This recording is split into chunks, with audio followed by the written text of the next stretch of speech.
Os donos da bola. Oferecimento Shampoo Clearman, limpeza profunda, refrescância e zero caspa. E skin, do jeito que o povo gosta.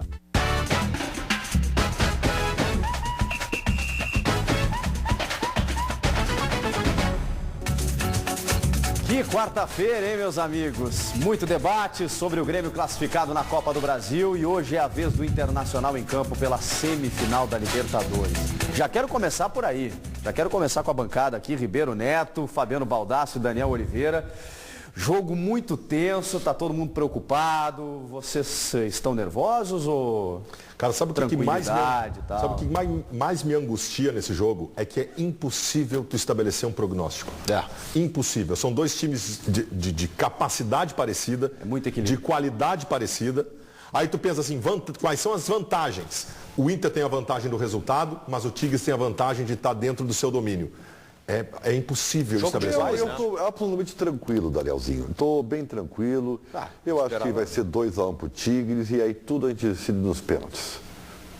Isso é tranquilo. Decidir nos pênaltis é uma tranquilidade. Na semifinal da Libertadores, tranquilidade. Sem estresse e tal. Beleza, Daniel Oliveira. Não, eu acho assim, Chico, até falava fora do ar. Às vezes tem o jogo que a gente considera fácil e se torna difícil, né? Daqui a pouco o jogo difícil pode ser fácil. Vai depender do Inter, dependendo das circunstâncias. Eu acho que se o Inter fizer um gol, desmancha com o Tigres. Desmancha com o Tigres, embora o Tigres ainda esteja vivo. Se fizer 2, vai para os pênaltis. Mas se você tem dificuldade... o jogo para levar para os pênaltis. Exato, né? Você tem dificuldade para fazer ao que me parece, a dificuldade da história do móvel é fazer 2. Não sei. Essa é uma peculiaridade do jogo, Baldasso. Todo mundo vai estar vivo o tempo inteiro. Vamos admitir o pior. Se ganhar de 2-0, acabou o jogo. Sai ganhando de 2-0. O já fez isso. Pois é, mas o Tigres foi lá e... Olha aqui, ó, deixa eu te falar uma coisa. Fez um gol. Não, mas dominou o jogo completamente. Mas fez um gol. O Inter já fez isso. Ganhou. O que eu acho é o seguinte, vamos ver o pior, tá? O Tigres faz aquele abafa, faz que nem o Inter, faz 2-0. O Inter tá vivo o jogo inteiro. Se fizer um gol, tá vivo. Então, é uma particularidade desse jogo. Ele vai ser difícil como foi o jogo contra o Atlético, porque são iguais. Eu acho que esse é o jogo que não vai vencer o melhor, vai vencer o mais inteligente. Eu também acho. Estratégia. Assim, eu tenho medo um pouco dessa palavra estratégia, tá? Tenho medo de algumas invenções. Olha, tem dado certo, tá? Só para te informar, Ribeiro Neto, antes da gente mostrar imagens de um confronto muito especial contra mexicanos na Libertadores, a gente já tem o João Batista Filho, enviado da Band até Monterrey, no México, que tem as informações, né, e o ambiente para essa partida de logo mais. Fala, João Batista, boa tarde. Tudo bem? Boa tarde, Chico. Boa tarde para todo mundo que está nos assistindo no Donos da Bola. Sim, o Internacional já está preparado, pronto. Como a gente pode observar, e eu venho relatando na Rádio Bandeirantes, o time fez ontem o último treinamento no palco, no gramado do estádio universitário, que fica dentro de uma universidade aqui em Monterrey, e o time já está definido, apenas com uma mudança. Sai Alan Costa e entra Juan no time colorado. Chico. Daqui a pouco a gente volta a falar mais. Rapidinho aí as imagens de Inter e Chivas, final da Libertadores de 2010, em que o Internacional, inclusive, venceu o solo mexicano no primeiro jogo. Campo sintético. Olha o Celso Rotti aí, gente! Sabe que esse jogo foi bem interessante pelo seguinte, o Internacional chegou muito tranquilo para essa Libertadores e o clima, ele era todo favorável ao Inter no México. A gente viveu justamente a questão dos bastidores, eu tive a possibilidade de estar lá acompanhando esse jogo. Renan. Bautista, né? Que era o jogador mais temido. Ele e o Marco Fabian. Ele usava a luvinha do Michael Jackson. E o Renan adiantado. E o Marco Fabian, que é jogador da seleção do México, enfim, jogador de muita experiência. Juliano. E o Internacional, ele já era tido pelo próprio time do Chivas como o favorito. Aliás, foi um time que me chamou a atenção pela forma de trabalhar quando da janela de entrevistas do Chivas foram colocadas mesas. Em cada mesa 2 jogadores e os jornalistas faziam uma fila para entrevistar os atletas. E eles ali ressaltavam, eu entrevistei uns 4 ou 5 jogadores, e eles ali ressaltavam o favoritismo do Internacional. O Chivas tinha que jogar e arriscar muito no primeiro jogo, porque todos sabiam que não teria como reverter a situação em Porto Alegre. E olha que o Chivas até jogou bem aqui. Estava ganhando por 1-0 no intervalo. A situação aqui é mais complicada. A situação hoje é mais complicada porque o adversário é mais envolvido com o jogo. O Daniel e o time do Tigres é melhor, né? dúvida. O time do Tigres era bem melhor que esse time do Chivas. Sem dúvida. Aliás, belíssimo estádio, um estádio muito bonito por fora também, um estádio lindo. Uma pena era o campo, né? O Inter teve dificuldade realmente no gramado. Sintético. Era muita borracha, o negócio é impressionante. O Chivas tem uma grande torcida, né? A terceira mais popular do México. Sim. Pois é. Aliás, o Chivas tem uma parte do estádio que não tem cadeira. Não tem cadeira. E esse estádio foi construído com ações. Ações foram colocadas no mercado, foram compradas, teve a venda do Chicharito também, que rendeu, né, bons frutos para o Chivas, e esse estádio foi construído assim. Que é essa parte aí que o Internacional faz o gol, se observa ali que não tem cadeiras. Só corrigindo uma informação, Paulo Pires me informa que o Chivas tem a segunda maior torcida do México, depois do América. Eu falei do Tigres. O Tigres tem a oitava. Oitava? Tu tava falando, É América, Chivas, Cruz Azul. Eu tava falando da torcida popular, tu falou terceira, mas era do Chivas. Eu falei do Chivas, que tem uma grande torcida, tu falou que era Assim, depois o Paulinho... Me parece que não, o Paulinho sempre tem razão, Bolas. Tá? É a segunda, depois é que eu acho que o Cruz Azul é a terceira. Tá? O Tigres é a oitava. Tá. Ô Chico, o Inter de hoje é melhor que esse Inter daí, tá? Eu acho o Inter de hoje melhor que o Inter de 2010. Começa que o Inter de 2010 não tinha goleiro, não tinha centroavante. Era Renan e Alexandro. E hoje tu tem goleiro e tu tem centroavante. E o time do Tigres é muito melhor que o time do Chivas. Com certeza. A gente vai falar do Internacional mais na sequência, vamos projetar isso, voltar a falar com o João Batista Filho, mas também vamos falar da vitória do Grêmio, suada, né? Venceu 1-0 no tempo normal, depois a classificação veio nos pênaltis diante do Criciúma. O Grêmio precisou ganhar 2 vezes para avançar e chegar nas oitavas de final da Copa do Brasil.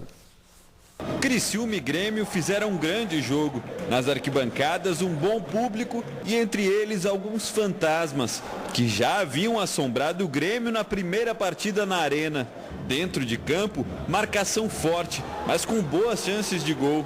Precisando da vitória, a equipe gaúcha abriu o placar na primeira boa chance, com um gol de Pedro Rocha depois de cruzamento de Luan. O atacante só empurrou para as redes. 1-0. O Tigre passou a correr atrás do empate. No chute de Luca, Marcelo Groy defendeu e a bola ainda tocou na trave. Guilherme Santos cruzou fechado e Groy precisou se esticar para afastar o perigo. Na sequência, pressão do Criciúma e a bola sobrou no pé de Fábio Ferreira. Ele até tirou do goleiro, mas bateu para fora.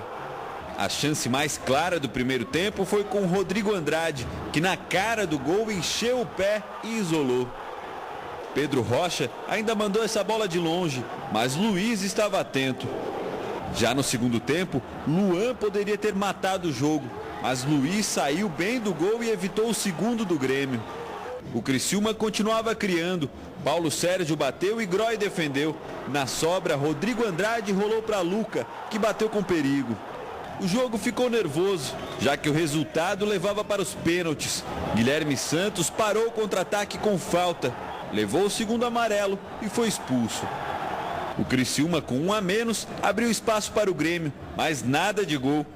Como o primeiro jogo na Arena havia sido 1-0 para o Criciúma, a partida foi decidida nos pênaltis. E será que o tal fantasma de 91 atacaria no Heriberto Wilson? Um jogador tem a resposta. Os grupos são totalmente diferentes. Nós estamos em 2015, já se foram muitos anos. Nas cobranças, Maicon abriu marcando. Já o atacante Paulo Sérgio parou nas mãos de Groy. Fernandinho bateu e fez. Maurinho mandou no cantinho. Galhardo também fez o dele. E Fábio Ferreira marcou para o Tigre. Aí veio Brian Rodrigues e Luiz defendeu. Cristiano foi para a bola e garantiu o 3-3. Última cobrança de cada equipe. Sob vaias, o meia Douglas foi para a bola. Bateu bem e ainda provocou o torcedor do Tigre. A esperança de se manter na briga estava nos pés de quem está acostumado a salvar com as mãos. O goleiro Luiz foi para a bola, mas bateu fraco e Marcelo Groy defendeu, garantindo o Grêmio na próxima fase da Copa do Brasil. Em uma partida emocionante, quem fez a festa no Heriberto Wilson foi a torcida do Grêmio, graças ao goleiro Marcelo Groy. E a história hoje foi a nosso favor. Nós conseguimos uma grande classificação, isso nos fortalece para a sequência do trabalho. O Marcelo hoje fez um grande jogo assim como outras individualidades dentro do campo, mas é importante salientar porque você ter um goleiro com esse nível que tem a capacidade nas penalidades de decidir a nosso favor é muito importante. O Roger, acima de tudo, tem estrela, né? É um campeão vitorioso, né? Colocador de faixas como jogador a sua carreira inteira e está mostrando isso como treinador também. Mas só estrela não adianta, o trabalho dele também é muito bom, com o que ele tem à disposição. Mas é claro que a gente exalta o Grêmio chegar na Copa do Brasil, nas oitavas de final, agora quando vem o pelotão de elite. O problema é da forma que foi, né? O trabalho... Eu não posso achar bacana o Grêmio se classificar diante do Criciúma, vencendo por 1-0, magrinho e tal, e levando a sua classificação apenas nos pênaltis. O trabalho dele é bom, ele tem estrela, mas ele cometeu uma barbaridade ontem, tá? É mesmo? Uma barbaridade. Era uma barbaridade. Não, tu botar o Brian Rodrigues para bater pênalti, um centroavante que não faz gol, que não tem confiança. Eu acho um erro. Que não tem confiança. No momento de decisão, tu colocar um jogador assim para bater pênalti, me desculpa. Eu acho um erro. Correr um risco desnecessário. Acho um erro tu contratar o jogador, tu botar ele em campo, botar para bater pênalti, tudo errado. O que eu acho interessante é o seguinte, o Grêmio ontem foi o contrário do que costuma ser. O que é o Grêmio do Roger? É um time de muita capacidade de produção e falta de efetividade. O Grêmio ontem foi o contrário. O Grêmio produziu muito pouco ontem. Mas poderia ter sido mais efetivo. Produziu muito mal, mas foi efetivo. Porque o Grêmio teve 2 chances de gol na partida. É isso aí. A do primeiro tempo que fez meio naquele jeito que o Pedro Rocha fez e depois o Luan que perdeu o gol. Foram 2 chances de gol. Tirando as chances de gol, sabe o que me chamou a atenção? Essa aí, ó. Quando o Grêmio chegou com perigo, foi uma vez no primeiro tempo em que o Grêmio trocou a bola com rapidez na entrada da área. Um toque apenas para cada jogador, que ali foi uma jogada interessante. E quando o Grêmio começou a rodar a bola, quando ele chegou com perigo. Só deixa eu fazer uma verdade do jogo, com todo respeito. Uma verdade do jogo. Foi um dos piores jogos que eu vi no ano. Com todo respeito ao nosso amigo do repórter, mas não foi um grande jogo nem aqui, nem na China. Ele não é uma única opinião isolada, viu? Tem muita gente que achou o jogo emocionante. Bom, emocionante não significa bom. O Grêmio foi. A torcida do Grêmio foi, porque era jogo de Não, mas analisar tecnicamente o jogo foi sofrível. Foi um dos piores. O jogo foi horroroso, uma coisa horrorosa. O próprio Roger falou assim, hoje o jogo do Grêmio foi assim, Como é que ele falou? Foi um passo atrás do que a gente vem jogando. E é isso mesmo, o Grêmio teve várias dificuldades. Mas foi competente, ganhou o jogo, Daniel, beleza, assim, o Grêmio. Assim como a percepção é nítida que a ausência do Rodolfo desorganiza todo o sistema defensivo do Grêmio, também é verdade que os 2 zagueiros do Grêmio ontem foram muito bem. O Eraso e principalmente o Jeromel, que para mim fez uma partida impecável. Quem foi mal ontem, os que foram mal ontem foram os laterais do Grêmio. Outra coisa, o Galhardo e o Marcelo Hermes. Tu que é um cara, me diz assim, tu é um cara mais consciente e brilhante, como sempre. O que está acontecendo com o Wallace? O Wallace não está bem. Não está bem mesmo. Não está bem. Faz alguns jogos que ele não está bem. Tem alguma coisa muito cartão. E foi o 10º cartão amarelo que ele recebeu. Não, e errando passes. Isso não é uma sabe por que ele está recebendo o cartão muito? Ele está chegando atrasado na cobertura. E aí quando tu chega atrasado, tu chega mais viril. São coisas a corrigir. A gente fala das limitações em termos de grupo do Grêmio e tal. Agora, no time, o Roger vai ter que conversar com o Wallace, vai ter que resolver o problema das laterais, porque na ausência do Marcelo Oliveira, especialmente, o Grêmio sente muito a reposição. Muito. O Galhardo oscila muito, mas o Galhardo é isso aí. Acho que não dá para esperar muito mais do Galhardo. Isso aí é insuficiente para o Grêmio. Mas com todo respeito. Mas o Daniel, um time ajustado e organizado, ele cumpre. Mas um time ajustado, tu tem bons jogadores nas outras posições, que não é o caso do Grêmio. O Grêmio tem deficiências. Eu não vou falar nem de grupo, tá? Porque se eu falar de grupo, Marcelo Hermes, Brian Rodrigues, o próprio Eraso, que ainda ele jogando, tu fica com uma certa dúvida. Ele causa uma insegurança. Mas o Galhardo é isso aí o quê? Nós temos 2 Galhardo. Nós temos o de ontem e o dos 5 jogos seguidos da vitória, que ele foi muito bem. Que também não é uma virtuose, né? É um jogador que se adapta ao esquema, que desempenha bem. Esse eu acho que é o Galhardo. O de ontem não serve. Não, o de ontem não. O de ontem não serve. E é um problema que o Roger vai ter que resolver. Outra coisa, ontem o melhor jogador do Grêmio não jogou nada. Se chama Luan. Ponta a ponta não jogou nada. Eu até o começo acho que foi o melhor do Grêmio. Eu achei o começo de jogo dele bom. Tirando com exceção porque aí é o seguinte, ele começou a se constituir na principal alternativa de jogo do Grêmio. E é mesmo. Quando ele começou a aparecer mais, ele começou a ter uma marcação mais forte. O que eu acho ruim, senhores, é o Grêmio depender ainda de um jogador do quilate do Douglas, honestamente. O Douglas eu achei que foi ciclotímico ontem. Cara, acho que ele teve bons momentos e momentos ruins. Vem cá, o Maxi Rodrigues não estava no banco de novo? Tava. Eu não consigo entender. Pois é, o Maxi. Eu consigo. O Maxi tá lá para isso, né? Se o cara tá vendo... Bom, é que voltou o Brian. Voltou o Brian. Não, o Maxi tem que ser pelo menos testado no lugar do Douglas. Pelo menos testado. Eu sei que o Douglas, ontem até alguns me mandaram mensagem dizendo que foi talvez a melhor partida que o Douglas fez pelo Grêmio.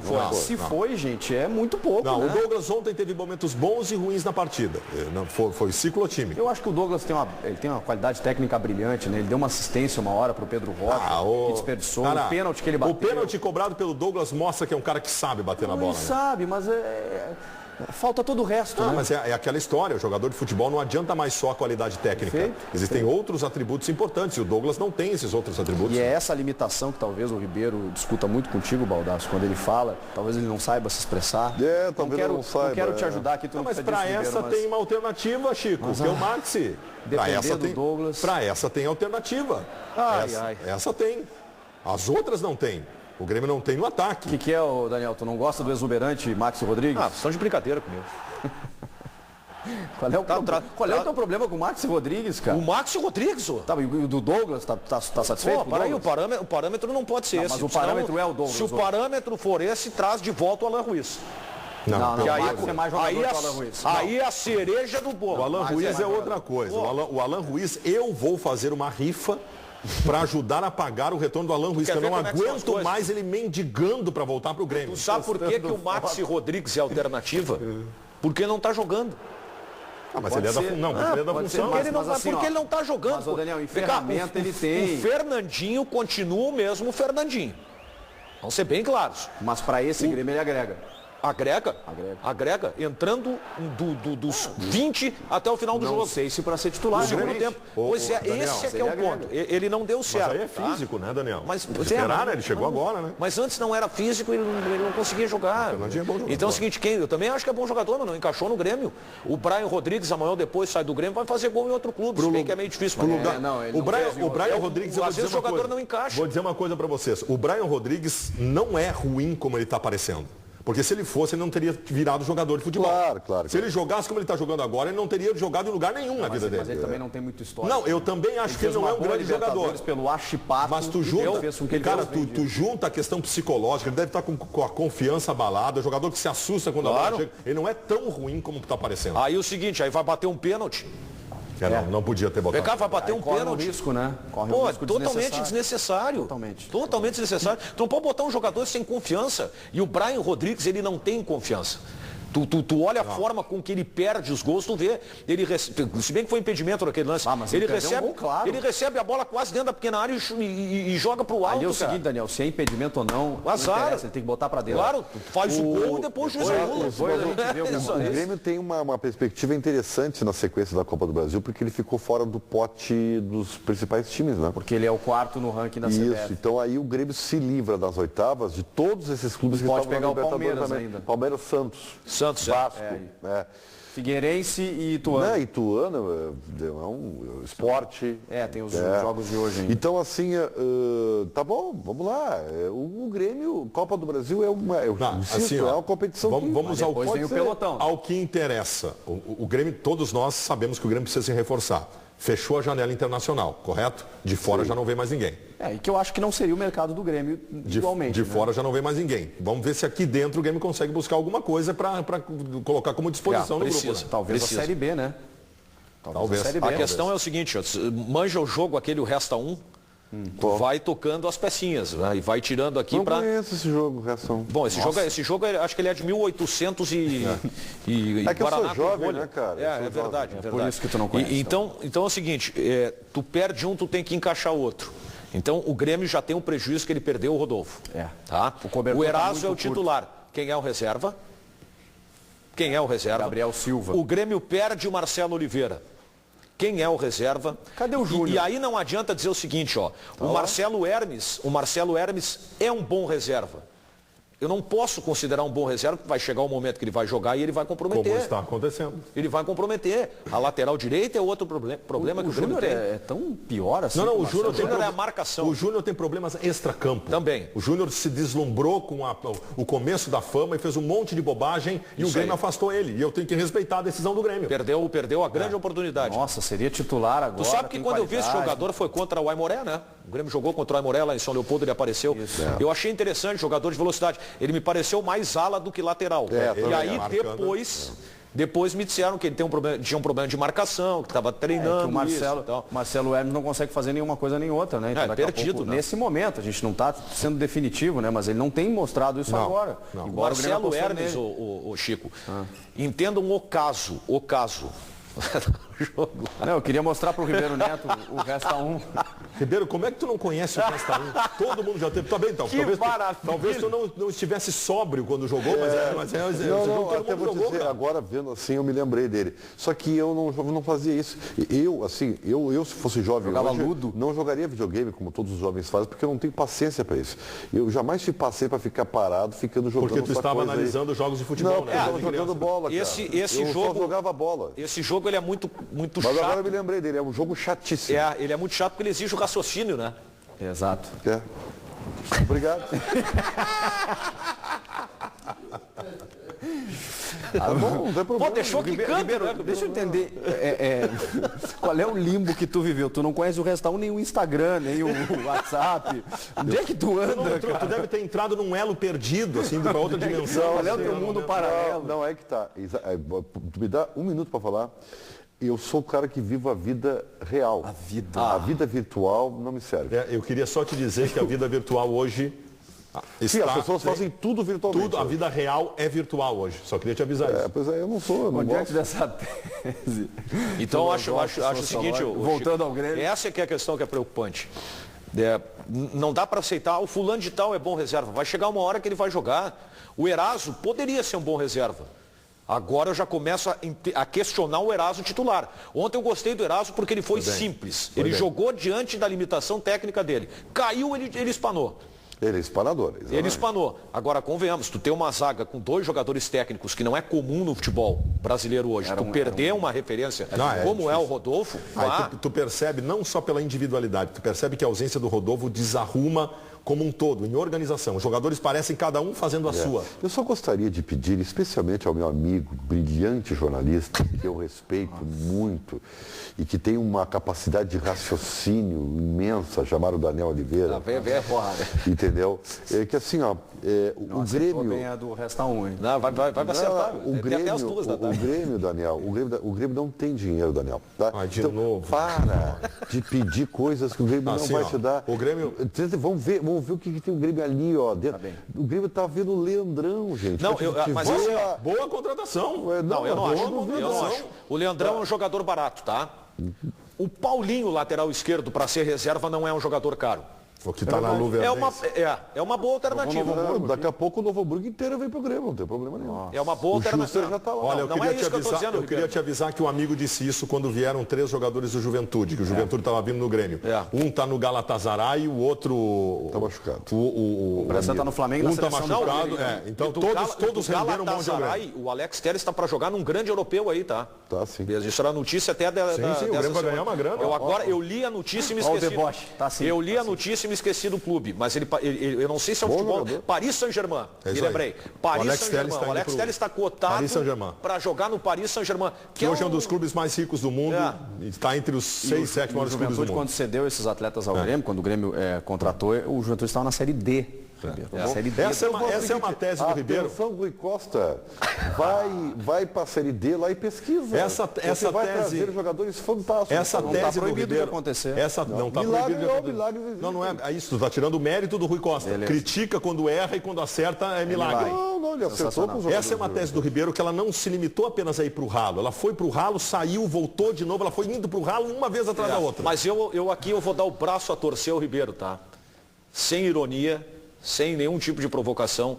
realmente o Luan tá com dificuldade. Não, o Luan foi mal ontem como um todo. Ele chegou, mas ele chegou na frente do goleiro e chutou a bola no goleiro. Mas nós já vimos o Luan chegar na frente do goleiro e com frieza definir. Algumas vezes. Eu também acho. Tirar do goleiro, mas eu também já vi ele chegar algumas vezes e errar. O problema do Luan não é a já bola vi ele parada. chegar algumas vezes e errar. Também. E nesse ponto o Ribeiro não está errado. Gente, duas coisas sobre o Luan. Primeiro, 43% das conclusões a gol do Grêmio são do Luan. Sim. Então quem chega mais vai errar mais. Perfeito. O Luan tem 8 gols na temporada.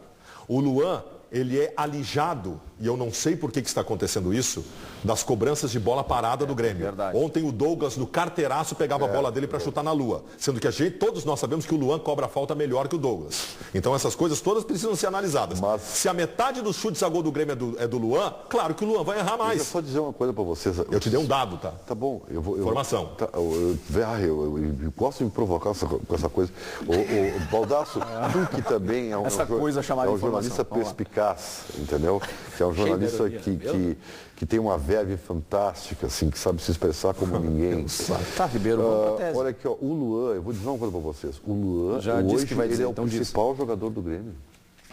E o que eu falo do Luan não é contra ele, pelo contrário. O Luan hoje, ele é o jogador mais proativo do time. Toda a bola passa por ele. Isso. Então, isso são só elogios. Ele tem um problema que ele tem que tentar, ele tem que tentar treinar, tem que tentar consertar, porque é um problema e não é culpa dele, ele veio da base com esse problema. Tá? Se ele conseguir aprimorar isso, nossa, ele vai voar, vai alçar voo. A gente vai voltar a falar do Grêmio, aproveitar esse momento aí que a gente conseguiu a conexão lá com o Monterrey no México para falar com o João Batista Filho. Ele está acompanhando a delegação colorada, a gente está a poucas horas do jogo, né? 8 da noite, horário local lá no México, 10 da noite aqui pelo horário de Brasília. Chico, a primeira pergunta que eu gostaria que tu me desse a permissão de fazer ao João Batista, ele tinha se encantado com uma repórter mexicana lindíssima. Pegou ou não pegou, João Batista? Isso muito boa tarde. Muito importante, João. Tudo bem? Boa tarde para vocês. Se for o WhatsApp eu peguei, pelo menos isso, mas mais só depois do jogo. Por enquanto o foco é no trabalho, Baldasso. Tá bem, isso é importante também. O que falta, João? Tá tudo pronto aí, o Inter tá escalado, tá definido. Você nos garantiu pelo nosso grupo do WhatsApp que colheu informações importantes, né? Não só com a repórter lá da TV Azteca, mas com fontes ligadas ao Inter, que você traria em escalação. Eu quero ouvir do 1 ao 11 aqui agora. Então vamos lá, a escalação vai ter apenas uma mudança. O técnico Diego Aguirre está fazendo, ele não revelou no treinamento quais seriam os jogadores. E está fazendo o jogo duro até com os dirigentes. Ele não cravou essencialmente, mas eu descobri que pelo menos ele passou para os mais importantes, que só terá uma mudança. Sai o Alan Costa e entra Juan. O time do Inter com o goleiro Alisson, William, Hernando, Juan e Jefferson. O Jefferson permanece. Rodrigo Dourado, Arangues, D'Alessandro, Valdívia, Elisandro Lopes. No ataque, Nilmar. Duas situações. Os dirigentes consideram, e o Aguirre também, que o Hernando cresce de produção quando o Juan está ao seu lado. E a outra, o Sacha fica no banco não por questões físicas, mas sim para ter uma opção de velocidade no segundo tempo. O Inter quer ter, o Aguirre quer ter uma carta na manga para modificar o panorama da partida, se for o caso. Isso é diferente do que nós... Primeiro, essa informação é importante. Não, a possibilidade do Sacha ficar no banco... Para mim, é a grande alteração. É diferente do que nós pensávamos. Essa eu aceitaria o Valdívia no banco como arma para segundo tempo. Porque isso sim muda o jogo. O Sacha não muda o jogo. O Sacha não muda o jogo e o Sacha, para mim, é taticamente o jogador mais importante do Internacional. E eu acho que escolher por ele não jogar é um erro. É que o Lisandro Lopes vai ter que jogar, entendeu? Então... Mas eu não colocaria com essa forma pejorativa, como tu colocas. Eu não estou falando o Lisandro tem sido decisivo. Ele confia... Não, eu não estou falando... Por que tu quer que eu sempre seja porque irônico, pejorativo? Porque sou... Olha só, repete a tua frase. Porque o Lisandro tem que jogar. Sim, para o Diego Aguirre, o Lisandro Lopes é titular absoluto e pronto. Eu não sei se ele é confia muito nele. Eu tenho que respeitar a convicção do treinador. Ele é um jogador de confiança do técnico. Existe um dado. Impressionante. Vamos de novo com informações, mesmo que eu não concorde com essa escalação. Lisandro Lopes e Nilmar juntos jogaram 4 partidas. O Inter ganhou as 4. Eu acho que eles não se acham no campo, né? Mas o Inter ganhou as 4, Ribeiro. Mas e quantos gols eles fizeram? O resultado está funcionando. Mas ganhou as 4. O Nilmar... Mas aí formatação com a presença dos dois. Quantos gols eles fizeram? Ah, mas eles ganharam as 4. O Internacional, quando teve o Alisson no gol, ganhou. Não. Estou falando de jogadores de frente, né? Bom, mas também... Jogadores decisivos. Aí a estatística é a história do biquíni, né? Também tem sido Se tu tem 2 jogadores claro que atuaram juntos só em 4 partidas e o Inter ganhou as 4, é porque o sistema